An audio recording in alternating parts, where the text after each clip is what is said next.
Hello, what is up guys? EvilDuoSarm here today, back with another Unreal Engine 4 video. So I know a lot of people like my Unreal Engine 4 tutorials, and I want to apologize right off the bat, this isn't a tutorial, but this is just to show you what I've been working on the last few days in Unreal Engine 4. And it is a top-down World War II themed shooter type game. So it is in 3D, and I could just swap the camera angle and turn it into a 3D game as well. But I spent literally like 2 days trying to figure out how to constrain movement to the XY plane so that the plane doesn't pitch up or down when it is turning, and it was incredibly miserable, and I finally got it, so screw that. This is going to be the only one on the market, baby.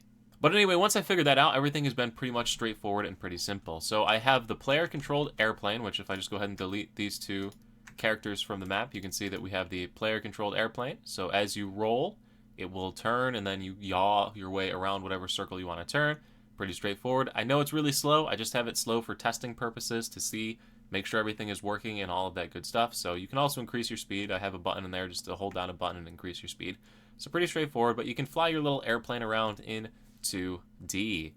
So then if I go ahead and add in the AI airplane fighter thing here, and I have to set it to the same height as what my player is at, which I think is 2060. Might be 2100. It is 2100. So if I just go ahead and set him back up to 2100. 2100 and hit play. You can see that when I cross his little vision circle, he turns and he begins to chase down the player. And he also, I don't know if you can really see it because of how small the preview window is, but it will shoot little bullets at me, and there you go. It is actually shooting me and ripping me to shreds. But anyway, pretty darn cool, that little AI that'll follow you, try to shoot you down. You can also shoot down the AI if you get the jump on it. So we'll try and catch him there. We caught him, and he's done. So there's no actual damage, it's just as soon as you get hit with these AIs that they go down and they crash and they explode, which is pretty cool. You can see they have demolition physics to it. You can see his wing fell off and he's hit the ground and exploded, which is also pretty freaking cool. That took me like 5 hours to figure out how to do, but hey, we got that. Also, when you shoot them down, you can see that they catch on fire, which is cool. I need to change the damage models and different options, but you can see it's on fire and it's going down, nose is down. Pretty darn cool. So there's also the AI Bomber that I've been working on, and there's two versions of it, Bomber 1 and Bomber 2. Bomber 2 is the one that works. I forgot what's wrong with Bomber 1. I don't think Bomber 1 crashes right. But if we drop this in, and the Bomber needs to be at 1960 just because of how much taller it is. If we drop this in, and we throw it on there, if we minimize him and get rid of him, and I need to move my player so that it's not inside of the hit boxes. So all those boxes that you see on the map, on the screen right now, those are the ranges of vision for the different gunners on the bomber. So this is a Halifax. I don't know how many people are interested in World War II stuff, but it's got a tail gunner, a roof gunner, and a nose gunner. So we got the 3 different boxes for the regions in which the gunners can shoot when the player enters them. So you can see when my player, my flying airplane, would enter any one of those boxes, it will get targeted by AI gunners, which track the player. So let's just show you that first. So if we move in front of the tail gunner, you see the tail gunner will start shooting and it tracks the player. And it tries to keep up, but it doesn't do it very well. So, make it playable. The same thing with the roof gunner. The roof gunner will start to pick up, and then the nose gunner as well. All of them start to pick up. So they will try to shoot down the player. But to shoot this thing down, I only have the damage model built on the right wing. So if you get on the right wing and shoot the right wing in there, the engine catches on fire and the plane crashes. So I need to set that up for every single one of the different engines, which is going to be a pain in the butt. But hey, it'll have like a realistic damage model. And then I'll need to put damage numbers and assign them to the projectiles and do all the actual math. I just wanted to get it working to make sure everything works. The nice thing about this is that you can have multiples of the same AI on this one. So if I take these bombers and I put them into a formation, let's go ahead and give this, what did I say, 1960 has to be at. And then Control W and it'll actually drag a second one off.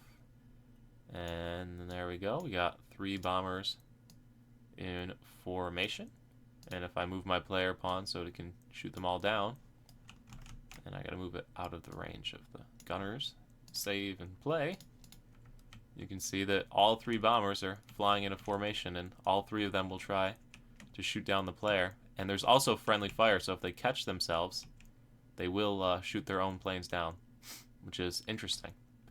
But yeah, you can see all the bombers will fight and try and shoot the player down. With no errors, because usually that has errors. And then you can shoot down all 3, and it still has no errors. So if we go ahead and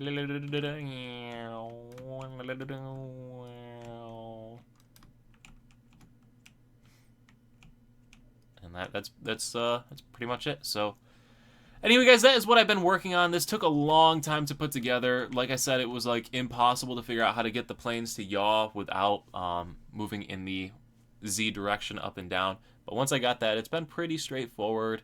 The AI gunners were pretty easy. The AI fighter was pretty easy. And I mean, if you just want to like look at this code on this, it's an absolute mess with all of this stuff all over the place. So I need to go up and clean it up. That's probably going to be my agenda for today, is to clean up the code, and then I'll probably go and work on the damage models a little bit for each of the individual airplanes themselves and try and find more free models on the internet. I guess the only thing I want to do in addition to this is show you the looking at it in like 3D rather than looking at it in this 2D top down, so you can see that everything is actually going in 3D. So if I take the camera and I rotate it to like 2.5D angle here of say like 50 degrees, compile and save, it should show you that there is in fact is everything running in 3D here. So you can see that there's a lot more depth to it when you look at it like this. So I'm pretty sure I'm going to keep it top down though, because I don't know that it makes sense to put it in this angle just because of the models I'm using and whatnot. But anyway, everything does run in 3D here, so it is pretty cool. It's going to have that like 3.5-ish D, 2.5D, not 3.5D, 2.5D type effect when it's playing, and I'm pretty excited about how it looks and everything. So anyway, guys, if you enjoy this video, if you want to see more updates on this project, how it's coming along, or ultimately try a demo when I do have a demo ready to go, let me know in the comment section below. And once again, I'm sorry that there's not much content that the people like to actually watch, the Black Desert stuff, so it's because I've been working on this, and I've been having an absolute blast running Unreal Engine 4. But yeah, if you like the video, if you want to see more of it, let me know in the comments. And as always, thank you so much for watching. I'll see you at the next live stream tomorrow at 10 a.m. Eastern Standard Time, the next YouTube video, or wherever I happen to see you. Peace.